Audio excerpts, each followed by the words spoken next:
Grab a brew, listen up, and get back to you. This is Things I Wish I'd Known podcast. Hello and welcome to Things I Wish I'd Known, where we create positive change through conversation with your host, me, Rachael Welford.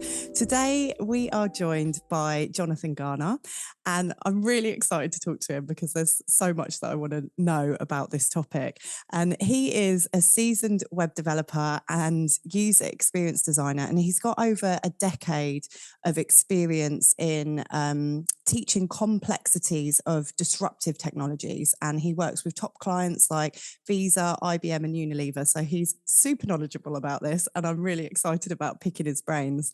And Jonathan also recently founded a company called Mind Over Tech, and they have these incredible cards, which we'll probably talk about in a bit, called the Digital Habit Lab, but we'll get into that a little bit further into the conversation. And they really focus on remote work, smartphone use, which I think we could all do with a little help with, and constant connectivity. So Mind Over Tech really is about teaching methods that help us to align our actions with our intentions. And if you've been listening to this podcast at all, you will know that's something I'm very passionate about. And also to help us improve not only our well-being, but our productivity, our creativity in the digital space as well. So join us today as we're going to delve into the world of technology, digital culture with Jonathan. Thank you so much for being here. Thanks, Rachel. I'm really excited to have this chat with you. Me too. So, I mean, where did this all start for you? How did you get into tech and learning about all these things? My journey with technology, I think I've always loved technology. I played a lot of video games as a kid when I was growing up. I also come from a creative background, so I studied sculpture at university. Oh, wow. I like making things and I like solving problems. And I think that, whether you're doing that with a physical media or a digital one, it's kind of the same process. And actually, there are lots of exciting things about working with digital tools that really fed into that. So I think, also, actually, to be honest, after leaving university, when I taught myself how to build websites, partly because you can make, at the time, it felt like pretty good money doing that. So that's kind of what started that. But I think it's fair to say I've always been passionate about technology. And as you said, I've worked for over 10 years in a space, both designing technology, but also educating about how to embrace these most disruptive technologies. I think as well, it'd be great to just maybe go into that in a bit more detail, because there might be people listening to this who are like, what the hell is user experience design? And what the hell does it mean by disruptive technology? Because I understand, I think in our world, that kind of terminology is really common, but there are probably a lot of people that maybe don't work in the tech world who are like, huh? Yeah, absolutely. So user experience design.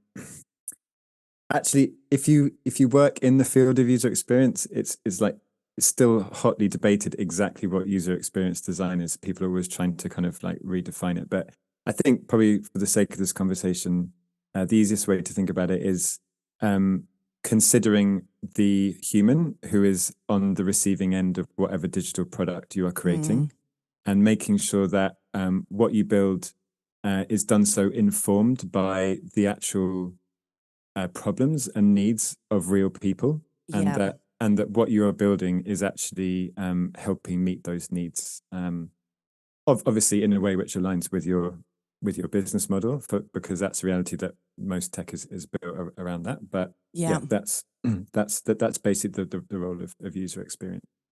I heard a rumor, so I don't know whether there's any truth in this whatsoever, because everything you read on the internet must be true. But I heard a rumor that apparently Facebook and Instagram, or Meta as a company, had some rules around their algorithm, and they decided that there was a certain algorithm that they wouldn't run because it made it a bit too addictive, and that they felt like it wouldn't be great for the end user, as in the human being that was using the technology. And apparently TikTok were a bit like, fuck that, I don't care. And use that algorithm. And that's why TikTok is becoming this super, addictive kind of platform. I don't know if Sure. you've got any thoughts on Yeah, that. I mean, it's a nice story for Google and Facebook or whatever in terms of them not using that. I would imagine that any company is using whatever algorithm they feel that they can get away with using in terms of Yeah. this. And but also, technology is constantly improving, and so that feedback loop means that the ability to engage users' attention in a way which really draws it in and sustains their attention as much as possible is just that process is becoming more and more refined Yeah. as we go on. And of course, it's driven by what we call the attention economy. It's exactly what I was about to say. I think Yeah. that is what's going to drive everything forward, isn't it? As we move on in the world, is going to be whether our ability to focus and our ability to pay attention. Yeah, exactly. And it was this exact thing which really fascinated me and kind of was part of the input to the creation of Mind Over Tech, because like I said, I love technology. I'd consider myself like working on a relatively, like, I'm not going to say the cutting edge, but like definitely in the space of like the kind of latest innovations. But I also have a really keen interest in the human experience and the human mind as well. And that comes from an interest in meditation. So I've actually practiced in the Buddhist tradition for nearly 20 years. I completely came across it by accident when I was at school and read a book and just kind of, just fell into that world. And I'm not a particularly great practitioner, like by any means, but there was a time around 2014, I guess, where I had a lot of web development projects on. But also I was kind of, already in quite a good routine of each year going away to France to like do a couple of weeks meditation retreat and things like this. And I found that, well, there was one particular moment on the retreat there where, I generally look forward to going away and doing that, spending some time with myself, like getting to know myself a bit better. And I had this kind of wake up moment where I noticed suddenly that I was actually locked away in a toilet cubicle in France there, scrolling furiously through my Twitter feed, whilst in the middle of this retreat, which was kind of meant to be about, getting to know my mind and so on.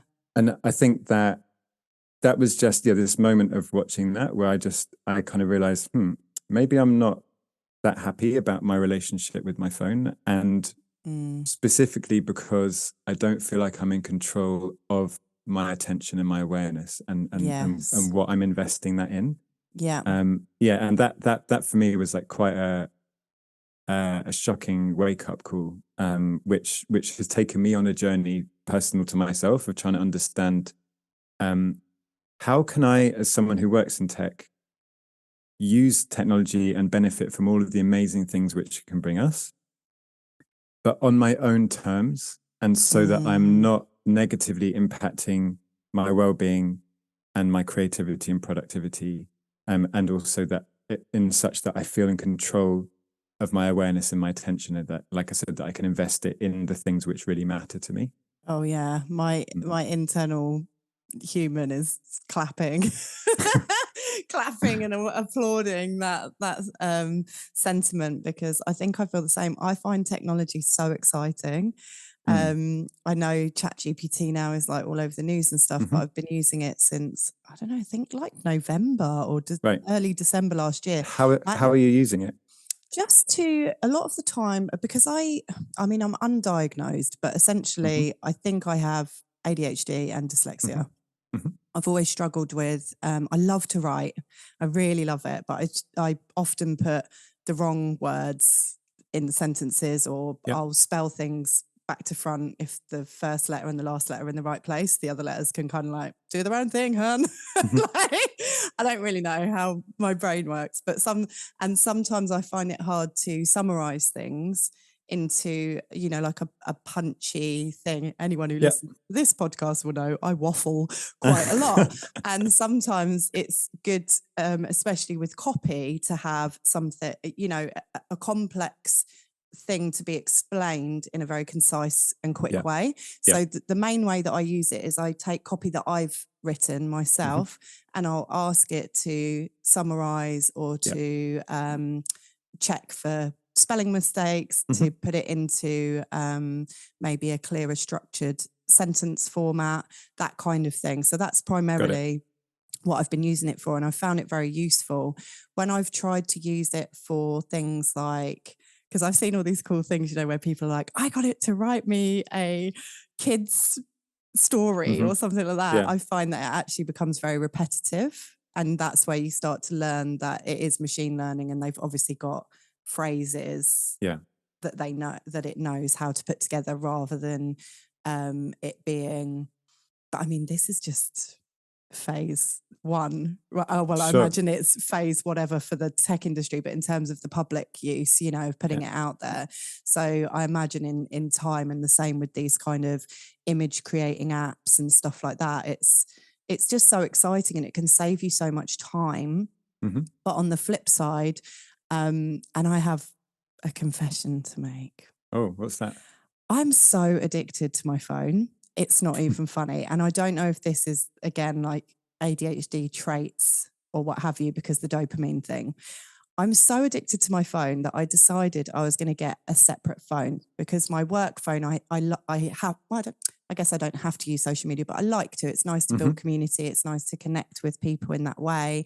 You could, you know, we wouldn't have met if I wasn't using social media, you know, so you can actually make beautiful connections with people if it's used correctly. But what I found was I was spending a lot of time. And when I'm talking about a lot of time, like sometimes 6 to 8 hours a day on my phone, which is insane. So I thought, I know, I'll get a separate phone, and then I can have my work phone that has social media and all the jazzy stuff on it. And I'll have my personal phone that's a bit more like a burner phone. And there's no Facebook, Instagram, TikTok, any of that stuff. It's just literally, you know, calling people on WhatsApp, and that's it. And then what I found over time is I just spend time on both. And when I haven't got my work phone with me, I get like freaked out sometimes that I don't have access to those things. And I read about this thing called nomophobia, which is the fear of going without your phone. And I was like, I think I get that. And this thing around like texophrenia, I think it's called, which is the fear that you can't send or receive text messages, and phantom vibrations and all these things. I mean, can you discuss any like studies and research that you know about that around this? Because I can't be the only one that's struggling with this. And I think, you know, back in 2014 when I first looked at this, I thought this was a problem that I had uniquely, you know, very idiotically. Of course, everyone has this, but I think at the time I felt, you know, working in technology, you know, this must be a much bigger problem for me. But you know, definitely today, particularly post-pandemic, as you say, this is a hugely common issue for everyone. And sure, there are loads of different studies, which, you know, all of them kind of quote slightly different amounts, but as you say, you know, significant hours in our day on screens. There's one that I often reference in talks that we do when delivering talks to corporate clients around. This was done by a company called D-Scout, and they ran a study where they installed an app on people's phones to track like how often they were touching their device and when they did it. So they found in that the average user of that study was touching their phone like roughly 2,500 times a day, and an engaged user, which is the top 10% of that group, was like close to 6,000 a day.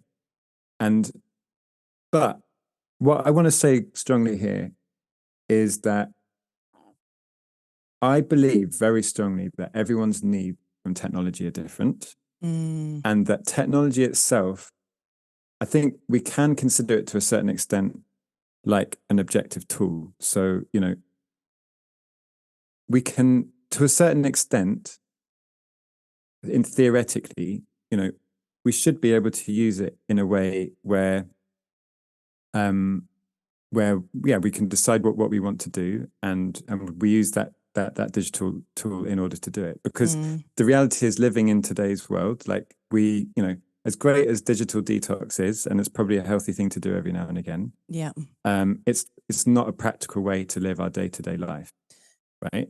So like we can't lock our devices away. And so the point I'm trying to make here is that, there are plenty of stats about how often we touch our device or how many hours we spend on our screen. But actually, I think they can be a little bit of a misnomer. It can be easy to get caught up in the shock value or the hysteria around that. Whereas actually, if you spend 6 hours in your phone every day and you are doing the stuff that you want to be doing, which helps you accomplish your work, which brings you a sense of completion and satisfaction and a sense of kind of meaning, I would say I say you could spend 12 hours a day on your phone doing that, and that would be fantastic. I think the problem is when our digital habits slip into being unintentional. So when those hours on our phone each day are done, either by mistake or unconsciously, and are slipping into patterns of doom scrolling or checking the news every 10 minutes or comparing ourselves to people online and social media, that is obviously, and we all know, I don't need to give you stats, we all know this experientially, like this has a huge impact, not just on our ability to get stuff done in the day, but on our physiology. Like we're spending, if you spend all day in that mode, like you're spending a huge amount of time in your kind of fight or flight nervous system and kind of wrecking a lot of your physiology as well. So yeah, like basically at the crux of it, it's like, yes, there are lots of shocking stats, but actually at the end of the day, it's not about using technology less. It's about using it and making sure that every use is on your own terms and it is an intentional. Yeah, I love that, because I think that's the same as life, actually, in a way. Yeah. I talk about the ADHD thing. It was a bit of an in-joke with my family when I was a kid. And then as I've got older, and then when I had long COVID, the symptoms got out of hand, basically, and it made it very difficult for me to function. But I've been on a wait list since 2019 to get an appointment, and they've now said it's going to be another 2 years from now. Oh, gosh, wow. And I suddenly realised I had this thing around, like, I'm giving so much power to this thing. It's almost like, okay, so let's just say I have got it. So what? The same as when I was diagnosed with depression and anxiety. It's like, okay, well, what can I do intentionally to help myself to feel better? And, it's been years since I've had to take medication. It's been a long time since I've had panic attacks or anything like that. And a lot of that comes down to my mindset, behavior, nutrition, exercise, all these kinds of elements that I have complete autonomy and control over. I can't control whether I've got a diagnosis of depression and anxiety, but I can control how much alcohol I consume, for example. I can control how much sugar, caffeine I consume. I can control how much I choose to exercise or not. When I do these things, I feel better. And I think that's, I guess, the same with any tech use, whether it's your mobile phone or it's gaming or, other elements of tech that might feed into your life. It is about that intentional relationship that you have with it. Because when we think about addiction in its I guess, rawest term, it's really around, loss of control of your behavior, kind of having real difficulty limiting your behavior.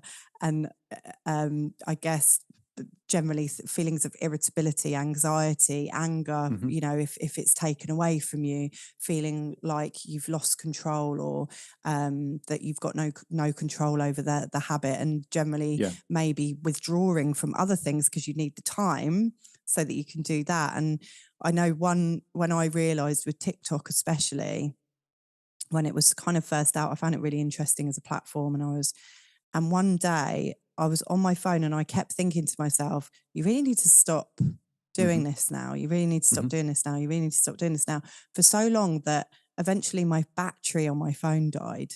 And I was relieved. I felt my whole body kind of go like, oh, thank God, I can actually put this blooming thing down now. And I thought, wow, you need to be really careful around this, because that's like in my, insane behavior for somebody as well, who's also quite mindful. And, but I found it interesting just that the thought was there to stop doing the behavior, but the physical ability to stop doing the behavior wasn't there.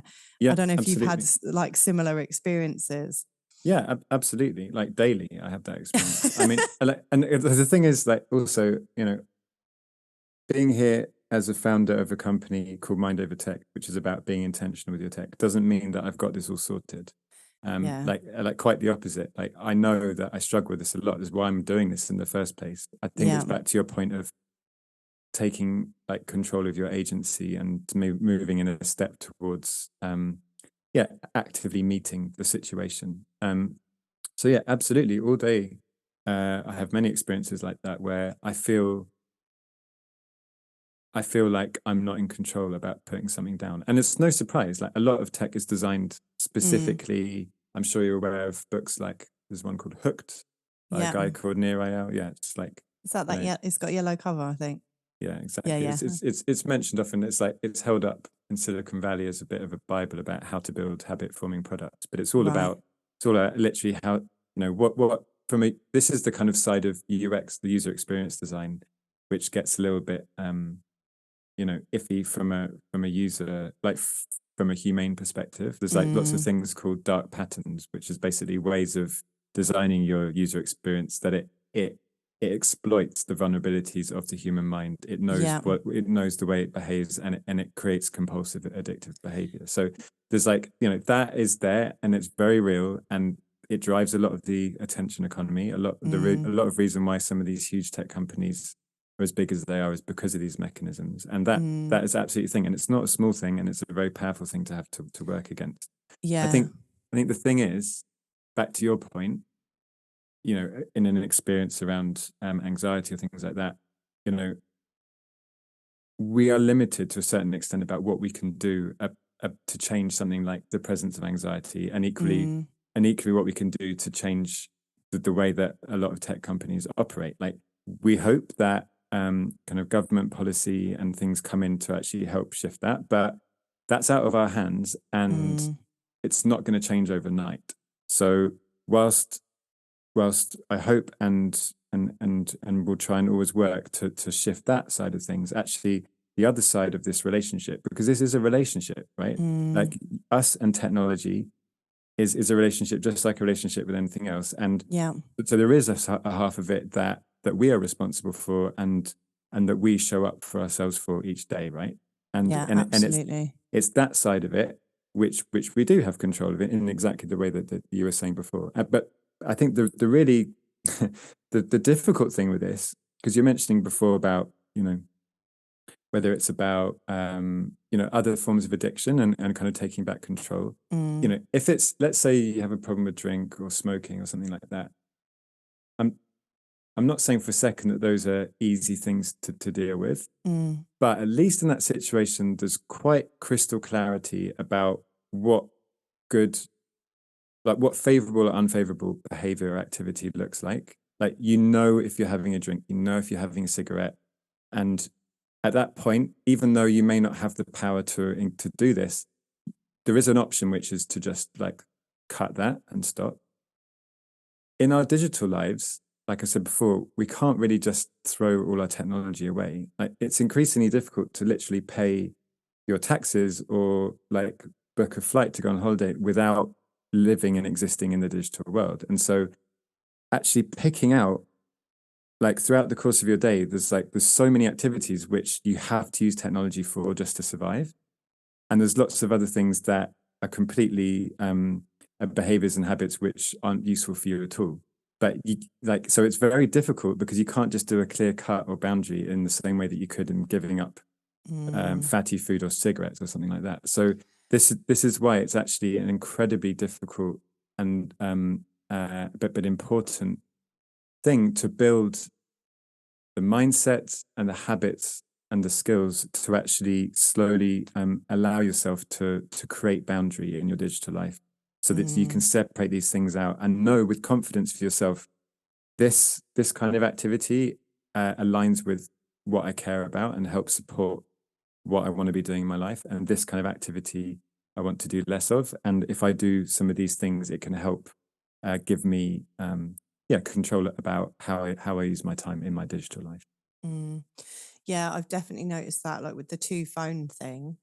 On my work phone, I have the Google Authenticator or my two-factor codes and all that stuff set up. And sometimes I'll be out and I'm on my other phone and it will say, oh, we're going to send you a text. And it's actually, I've left my work phone at home because I'm trying to be more intentional about my tech. And then I'm like, shit, now I can't use my bank card or whatever it is that I'm trying to do. And so then I end up carrying both phones around, and then it kind of defeats the object of being able to create that distance from it. Yeah, but I want to call out how great it is that, this process of you identifying, this is an issue. I'm going to try and do something better. I'm going to get a second device and try and make that for clear, specific use. Like this is a great example of taking responsibility and trying to create a setup with your tech where there is a sense of boundary, where there's a clear sense of like, I use this for this, but not for that. And as I said before, it's not easy. And actually, over time, I've come to really think about this very strongly as a practice. So in the same way that we may practice like, yoga or kind of keeping fit or anything else like that, it's not something where you ever like fix it. Like it's not something which you'll never be done with it. And therefore more important than getting it all right is actually, like I said before, showing up for yourself each day. And absolutely, and using each moment as the next training opportunity to say, okay, how can I do this time with this?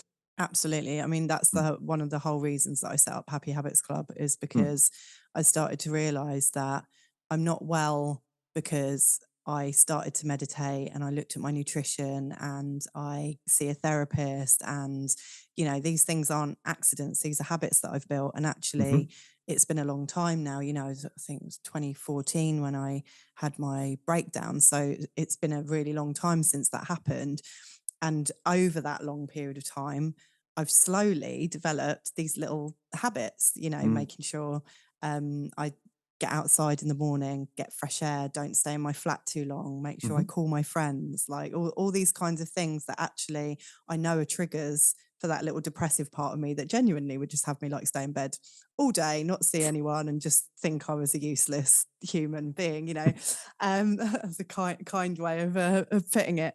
And that's, when you say about it's never done, I feel the same. It's like I've known over time, because I've practiced giving up all my good habits, because I thought I was healed and done, and like, well done, pat myself on the back, you don't need to do this stuff anymore. And guess what happened? Everything went downhill again. So, and isn't that the way that actually at those moments when things actually you feel a little bit more on top of it and things are in a good space, then like at those times it's like in those moments sometimes you feel in the more immediate sense you feel the benefit or the impact of your habits less, because you're already in that good space, and you're like, and so then that's the danger zone where you might be, well, I don't need to do that today, but actually it's like, what we're doing today is actually kind of setting up a circumstance for tomorrow. And as soon as you kind of drop that, then it's a tricky slope, isn't it? I think it's harder to stay on top of your habits than it is to input a new habit in some ways, because although starting a new habit is really difficult because it's like an uphill struggle, you've not done it before and you're up against lots of things with your mindset, your physiology and all that other stuff. I think because there's something that's driving you that's usually that you hate, or you've got to the end of your tether, you're like, that's it, I can't do this anymore. There's that kind of that's a bit of a motivator to kind of do it. When you just feel great and your mind's nice and balanced and everything else, there's part of you that just kind of goes, you don't need to meditate for half an hour this morning. Just have a lay in. You deserve to have a little bit of extra sleep, babe. Like, you don't need to do your journaling. You don't need it. Therapy's expensive. You don't need to go now. You've got it. It's fine. And then, and you just notice this little gremlin almost that comes in to sort of like try and sabotage you. But that's where I think, even if it's not the Happy Habits Club, whatever people are doing, having community, you know, I think this is why spaces like AA, you know, or whatever work really well, because actually when you've got a group of people and you're all working towards something together, it's like you say, it's much easier to show up for yourself if you're not having to show up for yourself on your own all the time. And if you do start to slip a little bit, having that non-judgmental space where people are like, don't worry about it. Come on, get back on track. Like, it's cool. That's life. You know, it can be really helpful. Yeah. Something that I wanted to ask you is, you know, obviously you're really passionate about living intentionally. I think that comes through. But outside of that, do you think there's things that, like, what can individuals do if they're listening to this and they're like, oh my God, I'm not the only one, great. But also, like, how the hell do we break up with these things? Because I think for me as well, addiction and unhelpful behaviors that you wish you could change that you can't are often a solution as well as the problem. So, for example, if you have got a mental health issue and you don't have a particularly high self-esteem, the likelihood of you trying to distract yourself from those feelings that you're sitting with, whether that's with your phone, whether that's with alcohol, drugs, cigarettes, you know, even sex for some people, whatever it is, you're just trying to make yourself feel better. And often what happens when we're on social media for a bit, it helps you to feel better. Maybe there's some funny content, maybe there's a meme or something or meme. I literally never know how to say that I think word. meme. Is it meme? I think so. Yeah. Well, I mean, that's what I say anyway. Memes. And, you know, you might share it with your friend. And so there's this thing that kind of helps you to feel connected. But I think in the long run, and especially I've had this conversation with a few of my friends where I'm like, especially my friends that are super active on social media, like some of my friends have got very well-known businesses or whatever, you know, that's based around their image. And so you see them on there all the time. And then you think you're up to date with what's happening in their life, but actually you haven't spoke to them for 6 months. Yeah. And I think how can people kind of, I guess, mitigate that negative impact in their own lives? Yeah.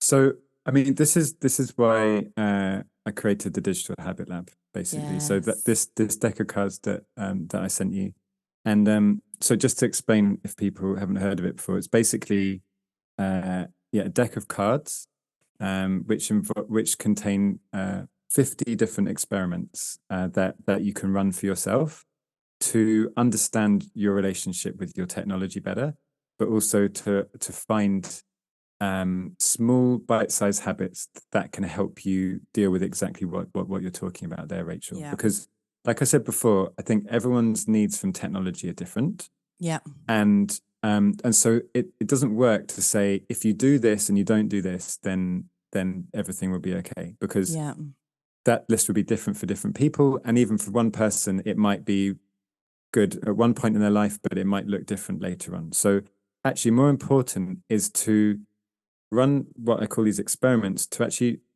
first of all, actually come to really understand in more detail, like, what is the nature of my relationship with my phone, for example, because it's like we've already touched on briefly, there's so many layers of stuff going on in there, whether it's from how it's been designed to be addictive to your own internal mechanisms of avoiding facing yourself. And, you know, as I was when I was scrolling through Twitter. On Twitter in the toilet. On the toilet, exactly. So actually the first thing that I did, which was the genesis moment for creating these cards, was out of desperation from that Twitter moment. It was like, okay, because I hadn't noticed that I was taking my phone out to go onto Twitter. It's like that was so automatic that I didn't know what I was doing until I had this like moment of self insight. So so what I did was I actually just took a big yellow Post-it note, you know, this kind of a thing, and stuck it on the front of my phone. And so it was stuck there on the screen. And I actually wrote on there, I wrote the word intention. And the idea was, first of all, this post note would just make me realize that I was holding my phone and trying to get into it in the first place as like an alarm signal. But then the word intention was then meant to be a question to myself, you know, like, Jonathan, what's your intention for unlocking your phone? And the idea was if I could answer that clearly and confidently, you know, I need to send this email, or I want to check this thing, and I can clearly define that, then I'd like allow myself to go in and do that. Yeah. And hopefully try and leave it at just that. Whereas if I couldn't clearly define an intention, then that was an invitation to me to just put my phone back down and see what I was left with. And what I was surprised with was how effective this was for me to cut this behavior of just like jumping straight back into social media or whatever. Because it was simply that it was unconscious, and just doing one thing to bring awareness to that actually really helped me make a shift to the point where I was joyful to put my phone away, because it was like, oh look, I've gained a minute to just, you know, do whatever. And obviously at one point the sticky note lost its stick and fell off, and then I got you know, I kind of went back to my old habits. But I noticed something in that actually just doing this one tiny little thing, which almost felt so trivial, actually made a really big difference. And I started to be curious, like, what other experiments or things could you do like this? And over time, you know, we created hundreds of them. And over the last few years, we've refined them in running all of our workshops to different companies, and identified 50 that are really impactful for people, and developed them into these nice cards. And we've put really nice illustrations on them and made it nice for a reason. So it's almost productizing these things, because lots of them are things which you'll have heard of before. Well, I was going to say, like, two things. One, I love that they're not on your phone, because you could quite easily have made this into an app that then like tracked your habits and And actually the point is they're physical. And also I like the fact that you can kind of shuffle them. Like one I've just pulled out, which is actually very relevant for me, is to keep a tech-free bedroom. And when I moved into this flat a couple of years ago, that's exactly what I did. I was like, right, because it's a like fresh environment, it's actually a really good time to set new habits when you're in a fresh environment, because you haven't got any of the usual hooks that you have of like, when I do this happens. When I sit in that chair, I pick up my phone or whatever. It's a powerful moment to reset that, isn't so I it? thought, great, I'm going to really work on my tech stuff. And this was when I got my second phone and all that stuff. And I was like, right. And I've been using for years a light up alarm clock, because I'm crap at getting up in the morning, and actually having a sunrise really is effective at making me wake up. And what was great about it was I then had my phones plugged in away from the bedroom, and when the alarm would go off, I would have to physically get out of bed to go and turn them off. Love it. Because it was fantastic. annoying. And I'm rubbish at getting out of bed in the morning. So it's actually like win-win-win. I don't have the tech in the bedroom. I'm not scrolling late at night. I'm going to get better sleep because I'm not having all that blue light in my face. I get to wake up naturally with little bird song and my little sunrise, which feels like really bougie. And then I get the kind of like more, you know, and I get my alarms to talk to me. So they say things like, get up, it's a great day. You're gonna go outside and enjoy the world or whatever and stuff like that. But then after a while, it's like going off, and you're like, shut up. So you have to physically go and turn it off, which is helpful. But I mean, with these cards, how did you get to the 50 different 50 different experiments? And I like the fact that you talk about them as experiments. And I like the fact that you use language like, you know, when I saw intention on my phone, it was an invitation. So it's not this thing, it's like this flexible thing, I think, rather than it being one size fits all and we all have to do this. Yeah, exactly. And I think it's really important for me that it's not a judgmental process in any way, because the thing is, like the fact that it is different for everyone means that, you know, you could have two people sat next to each other on a train, looking at their phones, even doing the same thing, even playing the same game like Candy Crush. And one of them could be doing it in a way that they're trying to escape themselves. And the other one could be doing it because they know if they do it for 10 minutes a day on a train ride, it helps them relax before work. It's the same thing, but the approach is completely different. So it's like, there's no judgment in any form of digital behavior activity, but we have our own responsibility to understand why it is that what we're doing and that. So that, and that with the experiments as well, it's also really important because, like you said, I mean, I don't, do you still have a tech-free bedroom in your flat? but I'm Right. gonna like sit. That's Right. literally Yeah, what I yeah, went. I yeah. thought it was so funny because I've been thinking. I thought about it the other night. I was like, oh my god, remember when you didn't have? Because I actually also did something which I've never done before, and I took my laptop into bed with me because I wanted to watch one more episode of whatever it was, and it was late, and I thought, oh, I'll just like get ready for bed, and then I'll watch it in bed. And I thought I've never done that, and I had that little penny drop of remember when you had a tech-free bedroom, and now you've got 2 mobile phones and your laptop in your Right. bed. Yeah. And you know, for me, like I've had a really busy week this week, and I've had my phone next to my bed every evening because I'm using it as alarm clock at the moment. My other clock broke. So so that's my point here. That is that, like I said before, it's a practice. You never get this Yeah. fixed. Even if you're on top of it for a while, you move into your new flat, you get it sorted. Life happens. The Yeah. phone will creep back in, and so that's the other reason they're called experiments. It's not just trying something out new for the first time, but actually this is something that we need to keep coming back revisit. to. Yeah, exactly. And so actually we run a community, like a membership community online, and like each week we take one of these experiments and it's a challenge for the week. So as a community, people come together and do that. And you know, lots of times people will be running one where they've done it many times before, but it's that opportunity to revisit and and use that actually as a again, yeah, I've used that word because you mentioned it, as an invitation to actually see yourself and your life with fresh eyes through the framing of that particular experiment and say, okay, maybe you say, actually, this is really good right now. But that's great because there's learnings in that as well. It's like by running an experiment, you're adopting the attitude of a scientist who's kind of curious, but objectively looking and just learning and getting data from whatever they find. So it's like, that's the great thing as well, that you don't even need to believe that one of the card experiments that you try will work for you. Like you might actively think this is going to be terrible, but that doesn't matter. You still try it. And even if your learnings are that, yes, it backs up that this didn't work for me, great. Now you have certainty that this is something which is not so good for you. So that's kind of the idea behind them, that they're really like an ongoing support for adopting and developing this practice that I spoke about. Yeah, I think that's really awesome. One thing that I really wanted to ask you as well, one of the questions I often ask on this podcast is, what's one piece of advice that you would give to a younger you? And I think I'm not 100% how old you are, but for myself,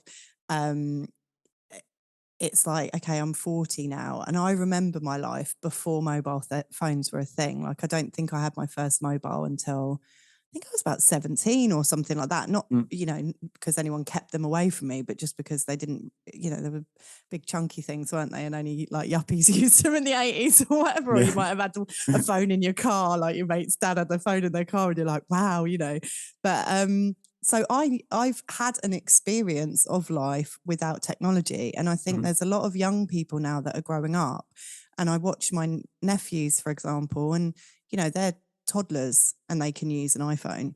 And it's, so I'm wondering, like, not only what is one piece of advice you would love to give to a younger you about digital, you know, your digital landscape, but also how do you think, I guess, the future generations, as this evolves, are going to experience, because they will have never experienced life without tech, so they don't know the difference. Does that, I don't know if I framed that question very well, but no, you have. But as you pointed out, there are two questions in there. I might try and speak to the second one first.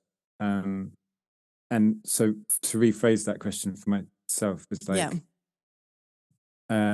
as technology keeps evolving, each generation actually is, you know, is unaware of what life was like before that layer of technology was around. Because as you said, you know, because I'm a similar age to you, we were both born before the internet was around. So like we grew up in an unconnected world in that sense. You know, but also generations before us didn't have television when they were growing up, or other things as well. So it's like there's always you know, there's always new paradigms to this.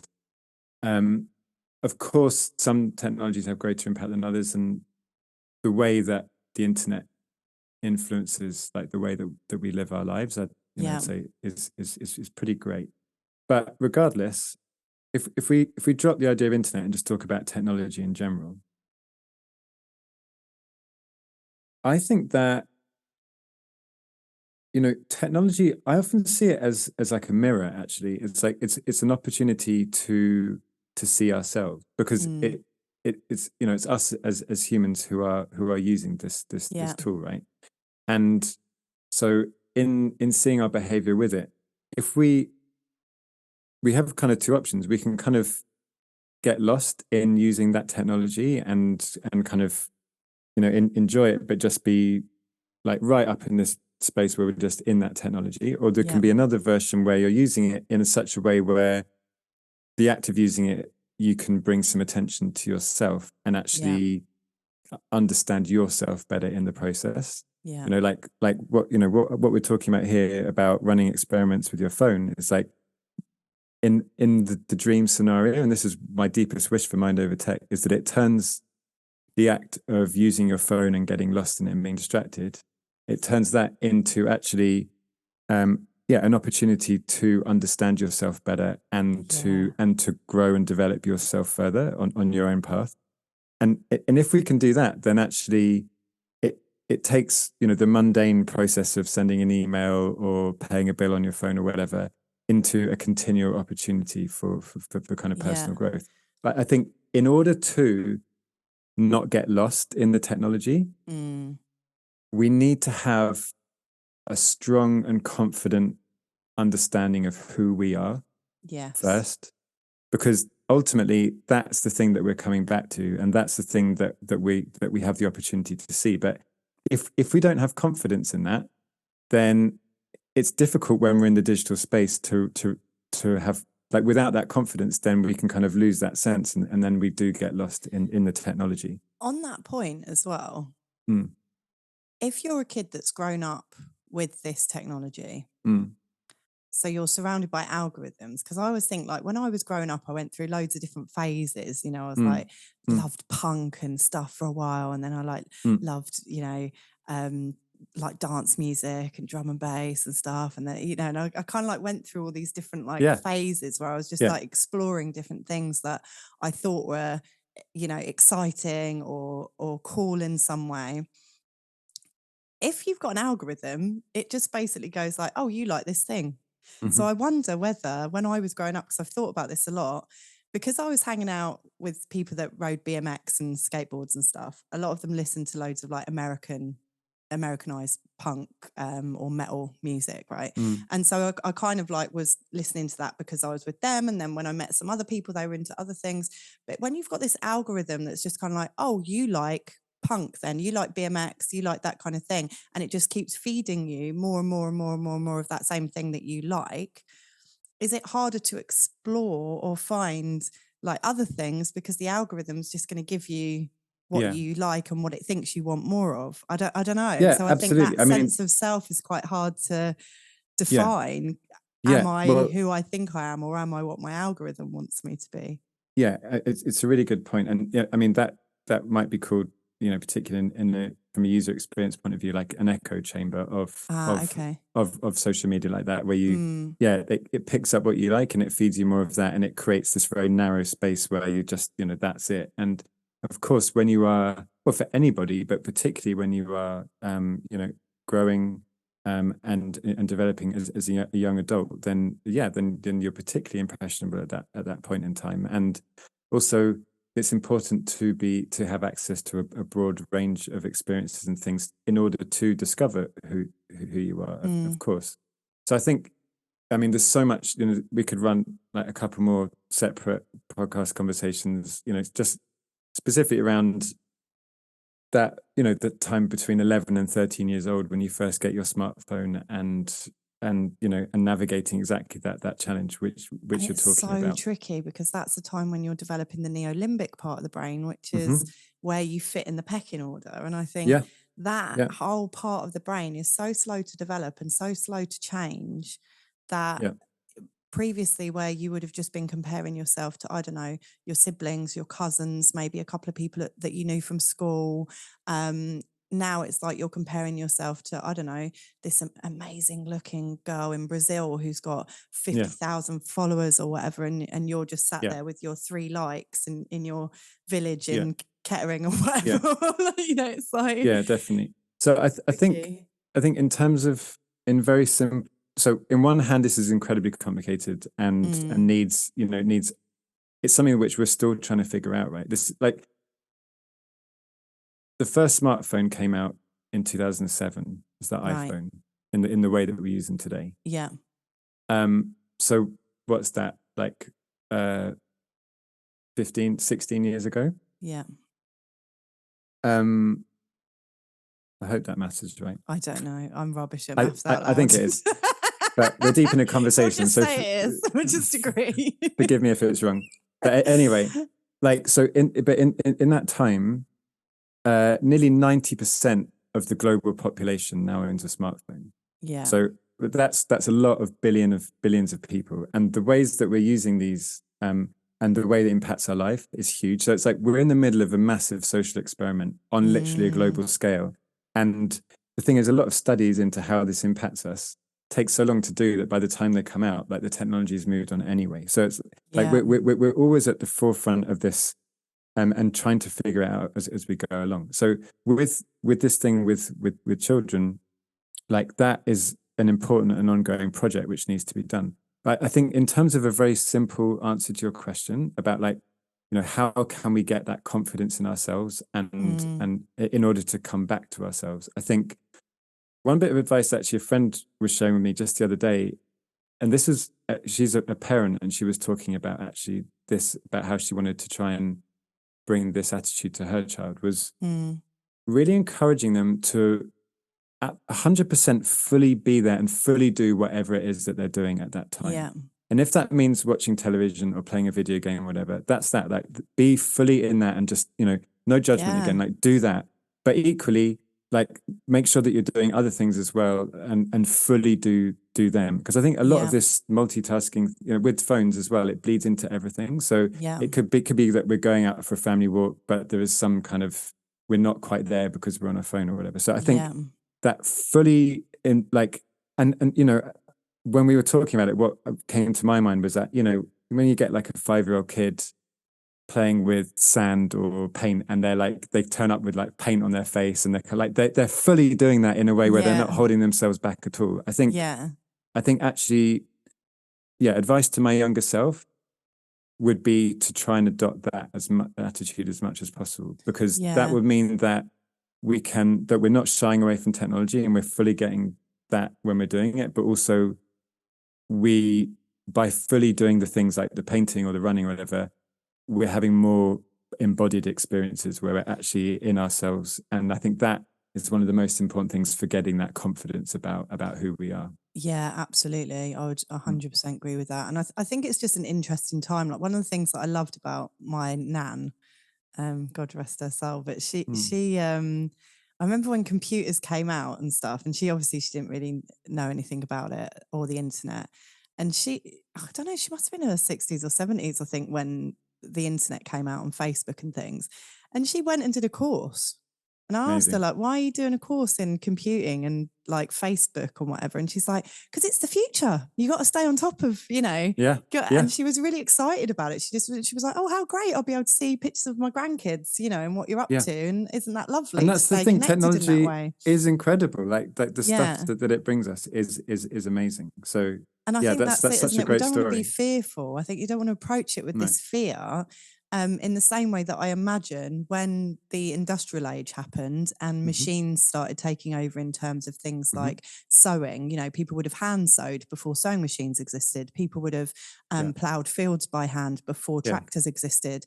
And I imagine when those things came in, a lot of people were like, oh, they're a fad, and it's never, why do I need a car when I've got a horse? Or why do I need a tractor when I've got this plough, And then over time, it's like, I don't think we can really, that ball's rolling for tech. I don't think we're going to go back to like, for people that are like, oh, maybe we just need to get rid of phones and go and live in the woods and, completely disconnect and go off grid. It's like, I don't think that it will always exist, but I think it's going to get trickier to experience that. And so looking at ways that we can embrace it in a healthy way. And like you say, to take the joy out of it. Like how many amazing people I've met through having social media that I never would have met, the community that I've managed to build, that wouldn't have happened without these technologies, or it would have been much more difficult to build. So I think we need to lean into the things that are great, where you get joy out of it, or help, and try and, I guess, mitigate the things that are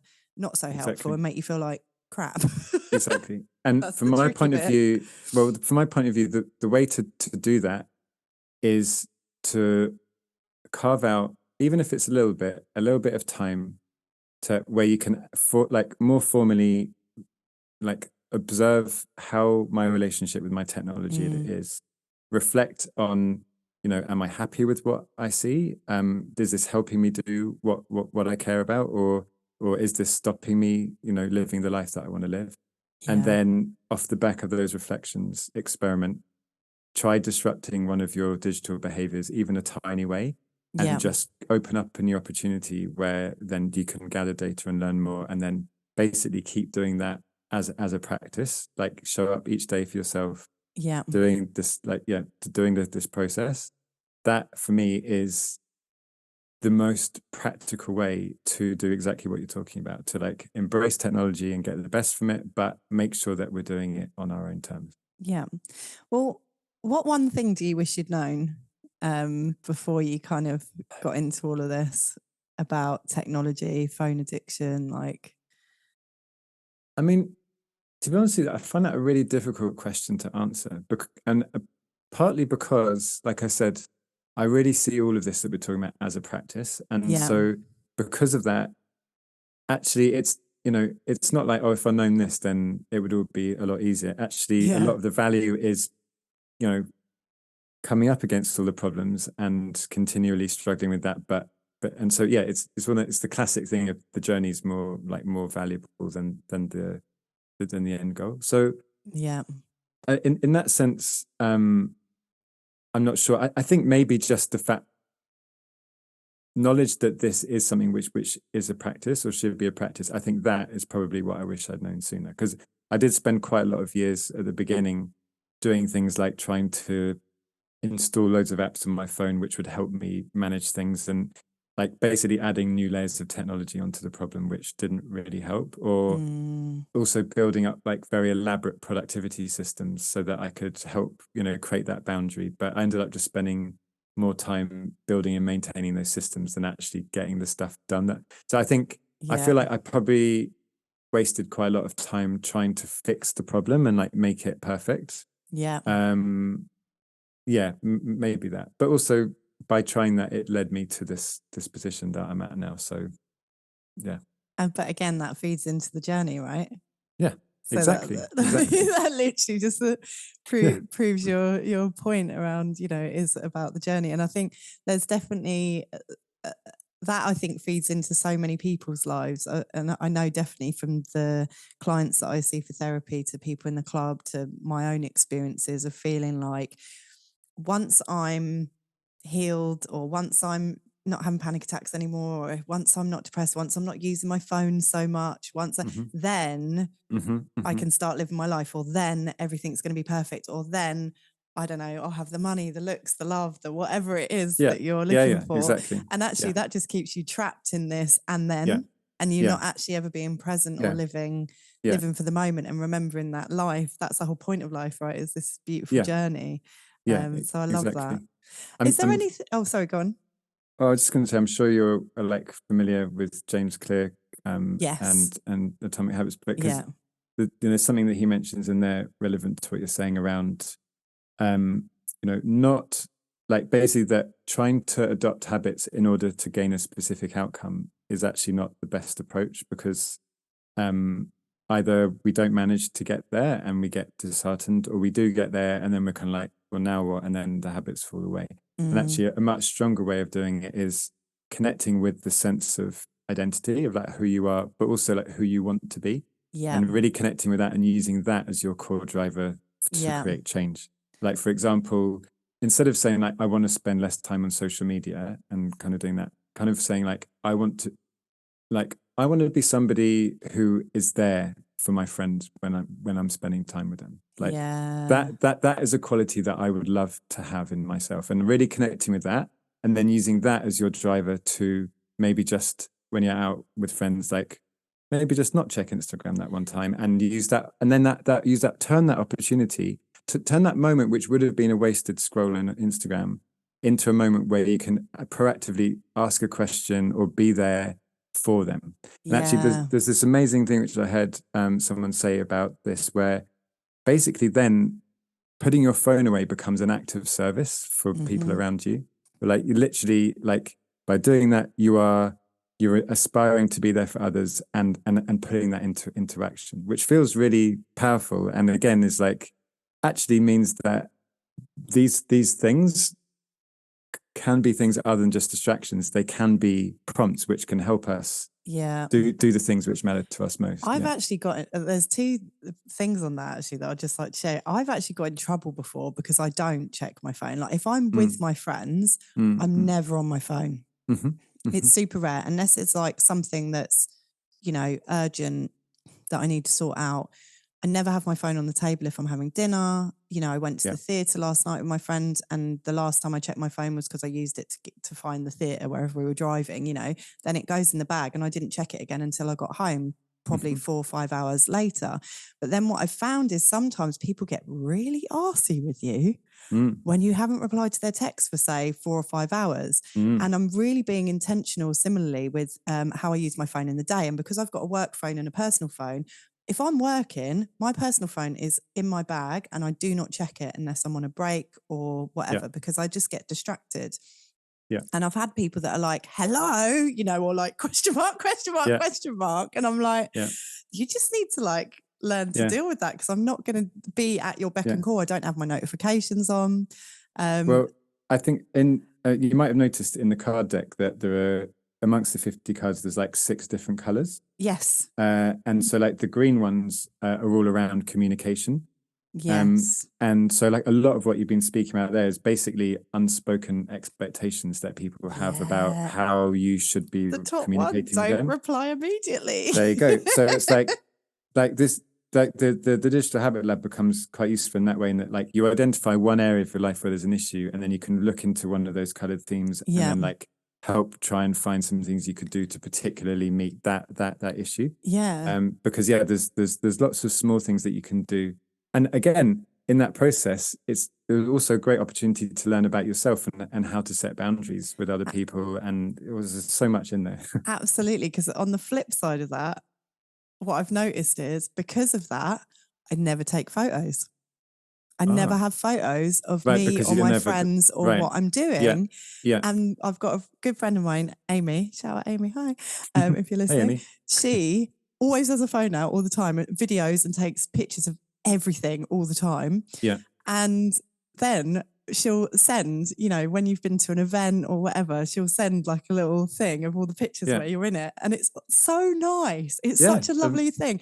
And on your birthday or on like she'll get, you know, like a memory that will come up on, I don't know if it's whatever platform she uses, but, you know, and then she'll share it with you and be like, oh my God, remember this? And it'll be like, oh my God, I do remember. And it's a really so nice feeling. So there's, last night was the first time that I've actually done this, but I was like, right, you need to take a photo, because I was like, I really want to actually, I've realised I haven't got any pictures for the last probably 5 years barely, unless I've taken it for work. And I'm like, that's really sad. So, and this is a great example of then, so like you've observed that actually that this is something which is that you're not doing. You've reflected that it would be nice to have these things occasionally. So an experiment to yourself would be like, how can I do this in a way which is intentional, so I get those photos that I like, but then I'm not slipping into unintentional phone usage. Like so at the beginning of the night, I just sounds said, like you need to design. Let's do a picture, and then I put it away again, and then I've got a picture from last night, and I was like, oh, that's really nice. That's so good. So you've just made your own experiment there. And there's loads of things you could do. Like, have you ever been to one of those weddings where they've got disposable cameras on the tables? Yeah, I love that.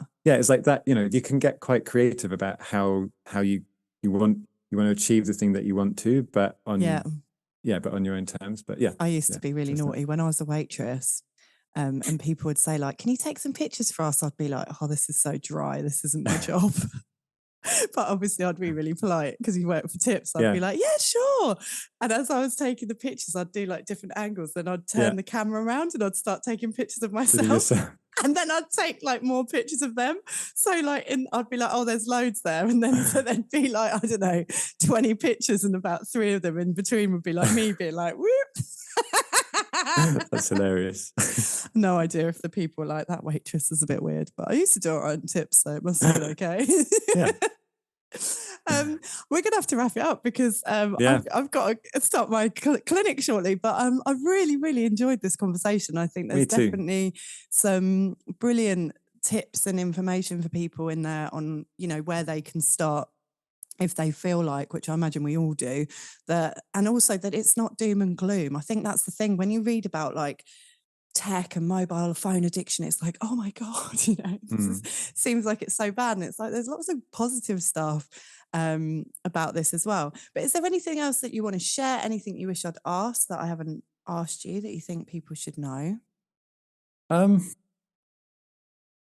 honestly, no. I mean, like, I feel like we could keep having this conversation for many more hours, like I very, imagine you very will be easily. Back at some point. And yeah, so it's, but you know, there's, you know, yeah, I would love to keep having this conversation with you, but like, yeah, there's not like one particular standout thing that I would say, like, yeah, why didn't you ask that? Yeah. No.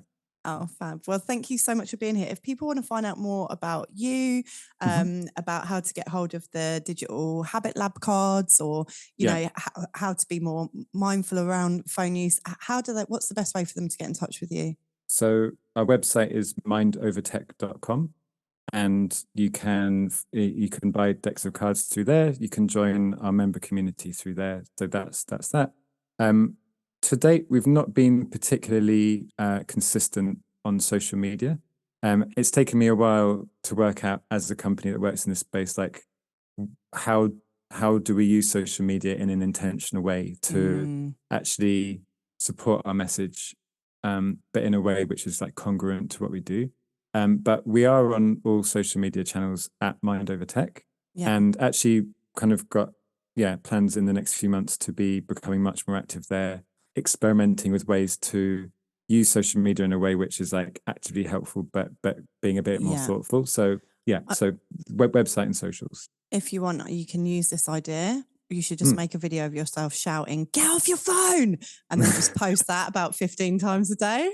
I feel like I would benefit from that, but I'm not sure how well it fits in with the whole non-judgmental approach of what we're doing. But it'd just be a helpful reminder for people. Yeah. Oh, brilliant. Well, thank you so much for being here. It's been thank you, Rachel. A real That's pleasure been amazing to talk to you. And as always, thank you to you guys, the listeners. Without you, we don't have a podcast. So thank you so much for listening.